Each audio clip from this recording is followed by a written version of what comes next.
Good morning students. ये 10th UP के लिए मैथमेटिक्स की क्लास है। पिछली क्लास में हमने रैखिक समीकरण युग्म का ग्राफी निरूपण और बीजगणितीय निरूपण देखा था। आज हम उन्हीं समीकरणों का ग्राफी विधि से हल निकालेंगे। तो आइए पहले कुछ एग्जाम्पल आपको देते हैं, कुछ कॉन्सेप्ट बताते हैं, फिर इसके बाद तब प्रश्नावली 3.2 शुरू करते हैं। देखिए, आपने मानक समीकरण युग्म आपको बताया था मैंने, a1x plus b1y plus c1 equal to 0, a2x plus b2y plus c2 equal to 0। ये मानक समीकरण युग्म है।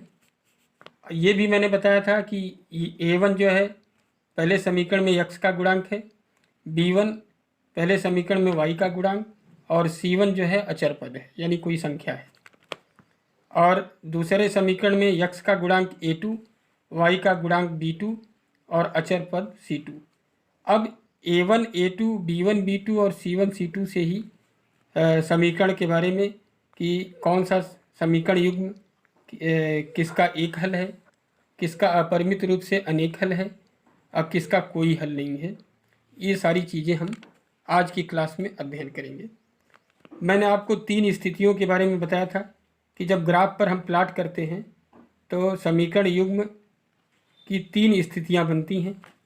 एक स्थिति ये बनेगी, यानी दोनों रेखाएं समांतर हो सकती हैं। दूसरी स्थिति ये बन सकती है कि दोनों रेखाएं यानी एक एक रेखा जो है एक समीकरण को प्रदर्शित कर रही है।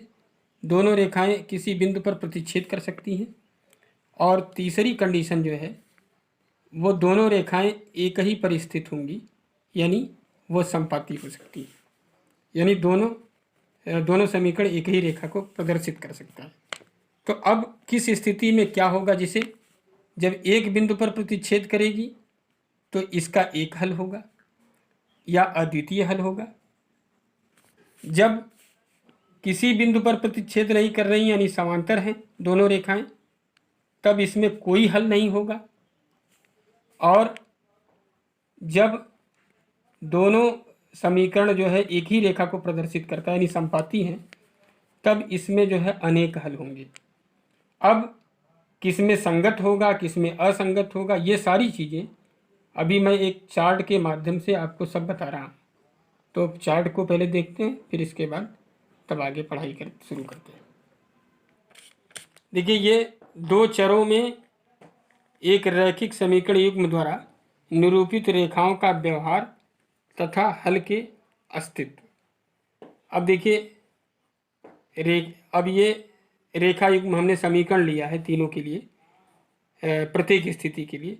एक समीकरण हमने लिया है पहले स्थिति के लिए, x minus 2y equal to 0 और 3x plus 4y minus 20 equal to 0। अब इसमें मैंने जैसा बताया कि a1 क्या है, पहले समीकरण में x का गुणांक, तो a1 अपान a2, और a2 क्या है पहले समीकरण में, दूसरे समीकरण में x का गुणांक, तो देखिए 1/3 हो गया। पहले समीकरण में x का गुणांक 1 है और दूसरे समीकरण में x का गुणांक क्या है, 3 है। तो a1 अपान a2 क्या हो गया, 1/3। b1 अपान b2 क्या होगा, पहले समीकरण में y का गुणांक -2 है और दूसरे समीकरण में y का गुणांक 4 है, तो -2/4। और c1 अपान c2 क्या है, यानी पहले समीकरण में अचर पद क्या है, 0, और दूसरे समीकरण में अचर पद क्या है, -20 है। तो अब यहाँ देखिए आप, तो यहाँ a1 अपान a2 बराबर नहीं है b1 अपान b2 के, देख रहे हैं। जब अनुपात निकालेंगे आप तो a1 अपान a2 बराबर नहीं है b1 अपान b2 के। अब इसका ग्राफी निरूपण क्या होगा, ये प्रतिच्छेद करती हुई रेखाएं हैं, यानी इस स्थिति में रेखाएं प्रतिच्छेद करेंगी, यानी ये इस तरह की सिचुएशन बनेगी, ग्राफ पर प्रतिच्छेद करती हुई हैं। अब मैंने बताया जब प्रतिच्छेद करेंगी तो अद्वितीय हल होगा, यानी केवल एक हल होगा। और ये समीकरण युग्म इनका हल कैसा होगा, संगत होगा। ठीक, अब आइए दूसरी स्थिति को देखते हैं। एक समीकरण मैंने इसके लिए लिखा है, 2x plus 3y minus 9 equal to 0, 4x minus 6y minus 18 equal to 0।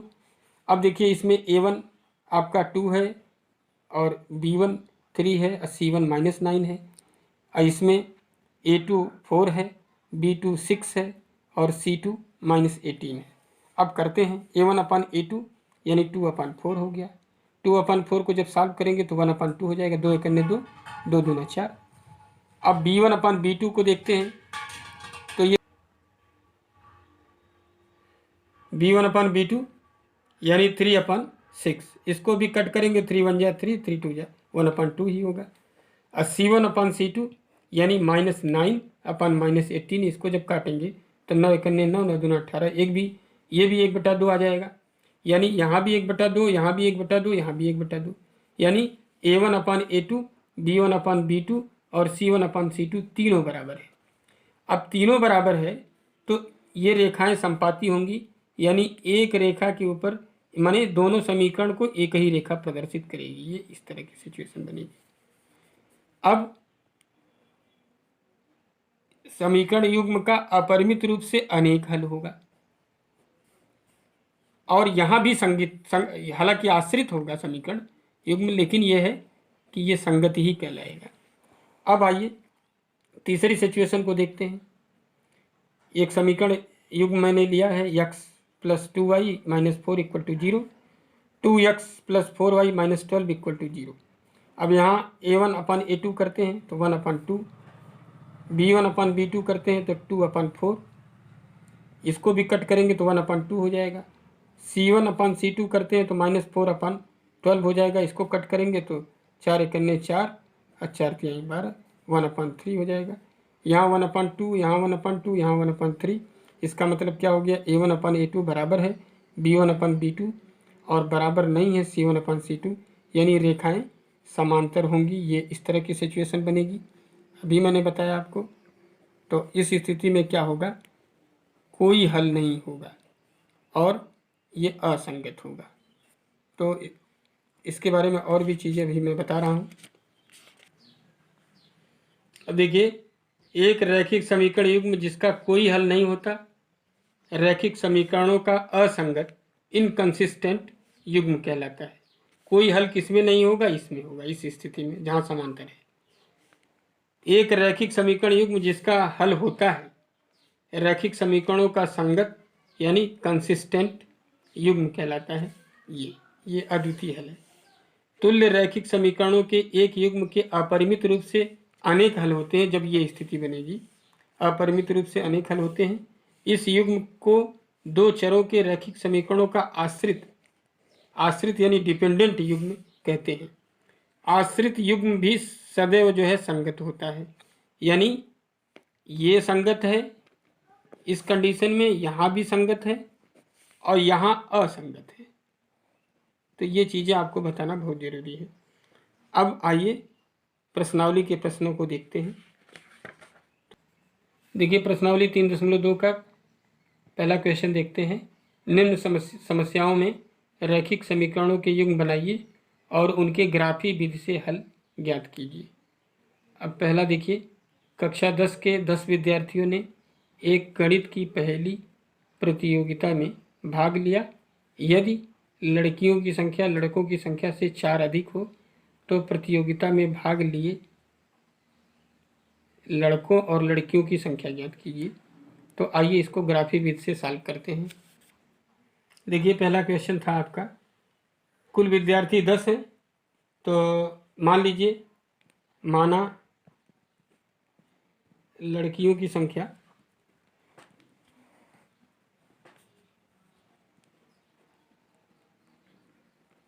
बराबर x और लड़कों की संख्या बराबर y। अब जो लड़के और लड़की कुल विद्यार्थी कितने हैं, कुल विद्यार्थी हैं जो है 10, तो यानी लड़के और लड़कियों को मिला करके 10 हो गए। तो समीकरण क्या बनेगा, x plus y equal to 10। ये पहला आपका समीकरण हो गया। अब दूसरी शर्त देखिए, प्रश्नानुसार कह रहा है कि लड़कियों की संख्या लड़कों से 4 अधिक है। तो क्या हो जाएगा, लड़कियों की संख्या यक्स है और लड़कों की संख्या से 4 अधिक है, यानी लड़कों की संख्या में 4 जोड़ देंगे तब इसके बराबर होगा। तो इसको आप ऐसे भी लिख सकते हैं, यक्स माइनस वाई बराबर 4। ये समीकरण 2 हो गया। अब इसका बीजगणितीय हो गया। अब ग्राफी जरा करिए। तो ग्राफी रूप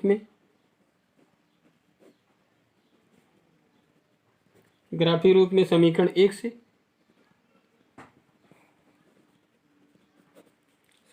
से कम से कम 3 वैल्यू लीजिए। समीकरण 1 आपका है x plus y equal to 10, तो वाई को पक्षांतर कर दीजिए तो x equal to 10 minus y हो जाएगा।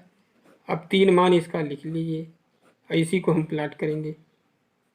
तो 3 मान आप कम से कम 3 मान लिखिए। ये यक्स हो गया, वाई कुछ भी मान आप ले सकते हैं अपनी सुविधा के अनुसार। मान लीजिए ये है, मान लीजिए हमने वाई का मान जो है 5 ले लिया, तो 5 रख देंगे तो घट जाएगा तो 5 बचेगा, यानी एक्स का मान भी 5 हो जाएगा। फिर वाई का मान हमने 6 ले लिया, तो 6 10 में से घट जाएगा तो 4, यानी एक्स का मान 4 हो गया। अगर हमने वाई का मान 4 ले लिया तो 4 इसमें से घट जाएगा तो 6। अब ये पहला समीकरण हो गया। अब दूसरे समीकरण के लिए, तो समीकरण 2 से समीकरण 2 आपका ये है यक्स माइनस वाई बराबर 4। अब इसमें वाई को पक्षांतर कर दीजिए तो हो जाएगा आपका यक्स बराबर वाई प्लस 4। अब बना लीजिए उसी तरह से 3 मान लीजिए कम से कम इसके लिए। तो ये यक्स हो गया, ये वाई हो गया। अब हमने y बराबर 1 ले लिया तो 4 1 5 हो जाएगा। हमने y बराबर 0 ले लिया तो 0 जुड़ जाएगा तो 4 हो जाएगा। और हमने -1 ले लिया तो -1 इसमें से घट जाएगा तो बच जाएगा 3। अब ये हो गया दूसरे समीकरण के लिए। अब इसको हम ग्राफ पर प्लॉट करते हैं। अब इसमें जो बनेगा आपका, इसमें बन जाएगा इसके लिए आपका पहले समीकरण में बन जाएगा निर्देशांक 5 5 4 6 और 6 4।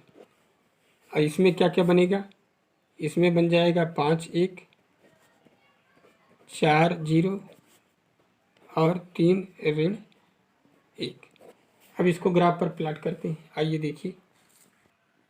अब देखिए ये आपका ग्राफ मैंने प्लॉट कर दिया। पहले इसलिए प्लॉट कर दिया क्योंकि चलती वीडियो में प्लॉट करने में बड़ा समय लगता है, तो एक ही क्वेश्चन में पूरा समय ख़त्म हो जाता है। तो आप देखिए, जिसे मैंने पहला था, पहले समीकरण के लिए पहला निर्देशांक था 5 5, देखिए 5 5 है तो 5 दोनों प्लस है। तो हम जो है 1 2 3 4 5, 5 के ऊपर गए, अब 5 के सामने, ये हो गया। फिर दूसरा निर्देशांक था 4 6, तो 4 6 ये 4 इस पे गए एक्स एक्सिस पर और 6 वाई एक्सिस पर, इसके सामने ये आपका हो गया। फिर तीसरा था 6 4, तो यहाँ 6 हो गया, अब इसके ऊपर 4 4 के सामने ये हो गया। अब इससे ये खींच दिया हमने, ये समीकरण हो गया। पहले समीकरण के लिए एक्स प्लस वाई बराबर 10 है पहला समीकरण, उसके लिए ये रेखा हुई। दूसरे के लिए इसको हमने प्लॉट करना शुरू किया। 5 1 है पहला निर्देशांक, तो 5 1 है तो 5 देखिए 1 2 3 4 5 हो गया। इसके ऊपर 1 के सामने ये हो गया 5 1। फिर इसके बाद 4 0 था, तो अब देखिए 1 2 3 4 हो गया। अब y जो है इसका 0 है, तो अब यही रहेगा क्योंकि वो y पर बढ़ेगा नहीं, तो ये हो गया आपका 4 0। और तीसरा था इसका जो है 3 और -1, तो 1 1 2 3 3 -1 यानी नीचे आ जाएंगे। देखिए ये है, इसके सामने शो कर दिया, अब इसको मिला दिया। अब देखने की बात यह है कि दोनों रेखाएं, ये दूसरे समीकरण के लिए है x माइनस वाई बराबर 4, दोनों रेखाएं जो है एक बिंदु पर कहीं न कहीं प्रतिच्छेद करती है। अब उसका निर्देशांक आपको रीड करना है। अब देखिए किसके ऊपर है, किसके सीध में है। तो 1 2 3 4 5 6 7, 7 के ऊपर और 3 के सामने, यहाँ कट कर रही है, तो x बराबर हो गया 7 और y बराबर 3 हो गया। यही समीकरण का हल हो गया। जब आंसर आप लिखेंगे तो हो जाएगा, यही समीकरण का हल है x बराबर 7 और y बराबर 3। ये क्वेश्चन आपका कंप्लीट हो गया। तो अभी आपने ग्राफी विधि से समीकरण का सलूशन देखा। अब आगे के क्वेश्चन, यानी पहले में दूसरा क्वेश्चन आप आराम से कर सकते हैं, तो उसके आगे भी आप करिए, प्रयास करिए, और कम से कम जो क्वेश्चन मैंने आपको बताया है तो एक क्वेश्चन उस पर आधारित जरूर करिए। घर पे रहिए, सुरक्षित रहिए, पढ़ाई करते रहिए। Thank you.